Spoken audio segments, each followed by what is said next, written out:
Hey guys, welcome back to the channel. It's been a while since I've done one of these videos. As you probably know, a lot has changed in the last few weeks in regards to entry requirements, quarantine, visa regulations, PCR testing. So I'm just going to go through and answer all of the questions I've been asked about what you need to do to get into Bali as of now, which is April 26th, 2022. Hopefully this is the last one I'll be doing because it looks like these will be some of the final changes that will be made, and hopefully going forward there won't be any more hoops you have to jump through in order to come to Bali.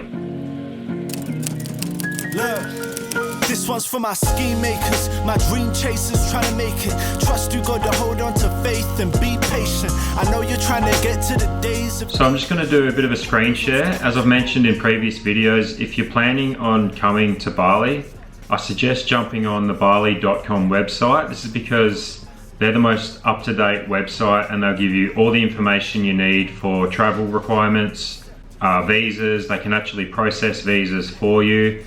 And they don't publish anything until it's official and it's been made official by the government.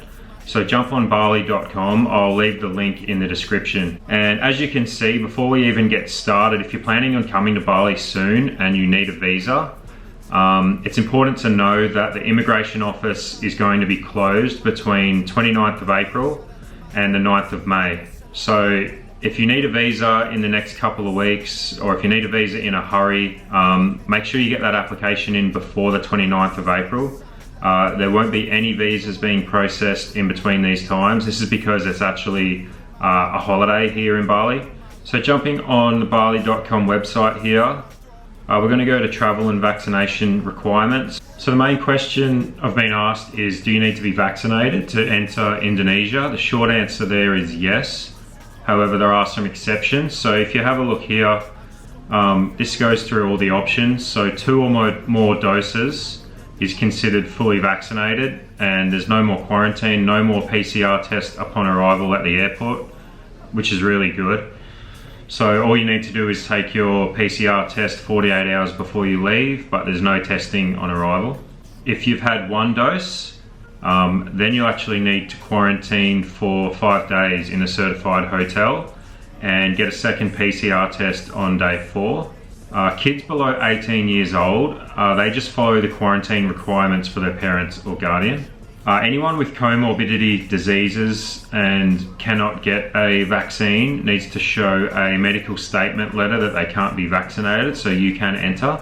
Also, if you have recovered from COVID-19 within the last 30 days before the departure of your flight, and you can show proof of that, then you can enter Indonesia. So there's your options.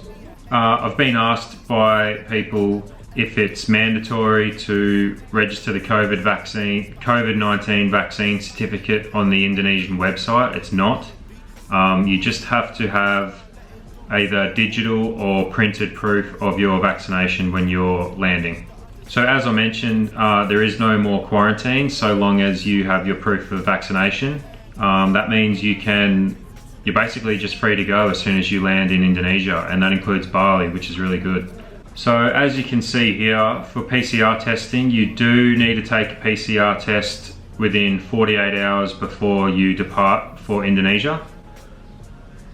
There is mandatory PCR tests upon arrival only for travellers showing symptoms or who are tested positive within the last 30 days but can present a recovery letter. So in which case, if you are one of the people that need to take a PCR test and you test positive, it's still a little bit vague, and you still will need to quarantine at one of the government regulated quarantine accommodations.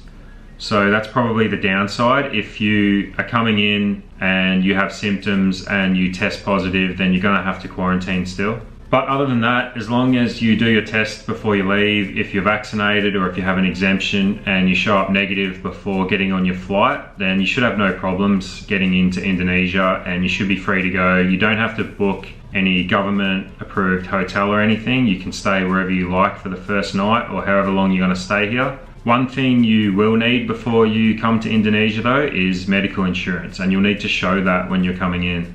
So your travel insurance or medical insurance will need to include COVID related medical costs and evacuation expenses.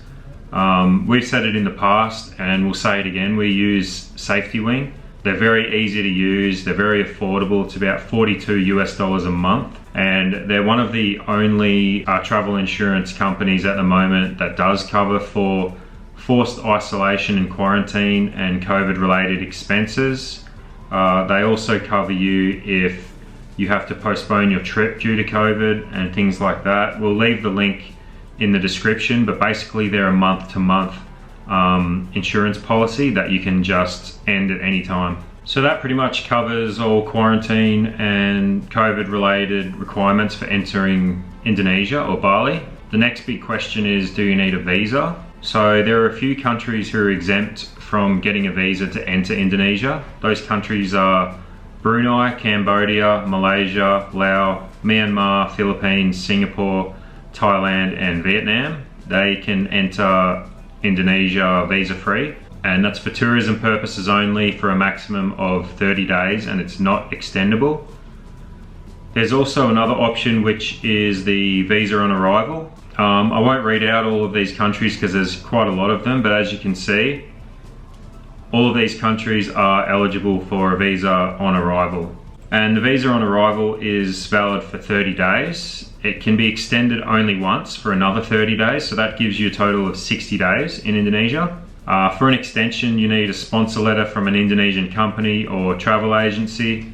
We actually have a visa agent that we've used for the past 6 months here in Bali. We'll leave the link down in the description for them. They're really good and affordable. Usually to extend your visa, it should cost around 1 million rupiah, so that's about $70. And you will need to personally go down to the immigration office for fingerprints and photos. So just be aware that if you're traveling around Bali and you're extending your visa, you're gonna need to go to an immigration office. Also, another thing to just make sure is that you have at least 6 months validity on your passport when you're entering Indonesia. If you don't have at least 6 months, they're probably not even gonna let you on the plane. So the cost of the visa on arrival is 500,000 Indonesian rupiah, so it's equivalent to about $35. And you just pay at the visa on arrival counter at the airport in cash, so make sure you have cash on you.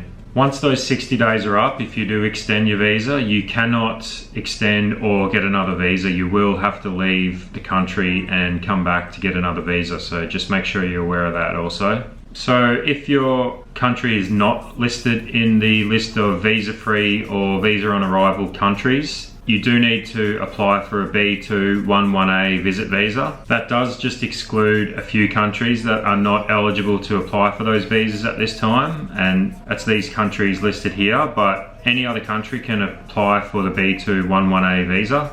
So here's just some further details for the B211A visa and costs. So it costs around 4.5 million Indonesian rupiah.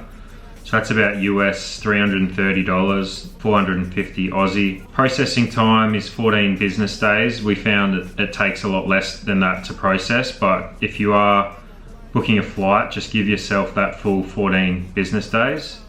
It's valid for 60 days after your arrival date. However, there has been some changes to visa regulations and costs involved. So at this time, it's actually uncertain if you're going to be able to extend this visa.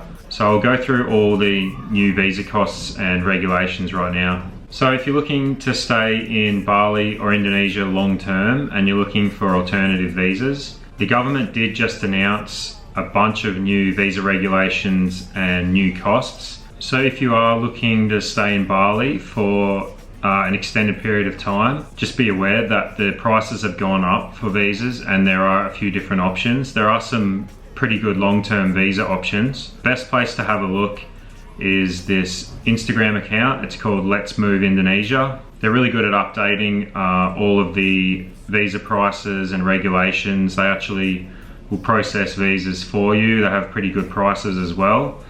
So as you can see here, there's a bunch of different visa options for tourism, for business, temporary residence. If you're looking at staying long term, like 5 years, there's definitely options there for you as well. Permanent residence permits, but unfortunately the prices have increased, and from what I've heard, they're going to be making it more difficult for people to just come in on tourist visas and do border runs and things like that.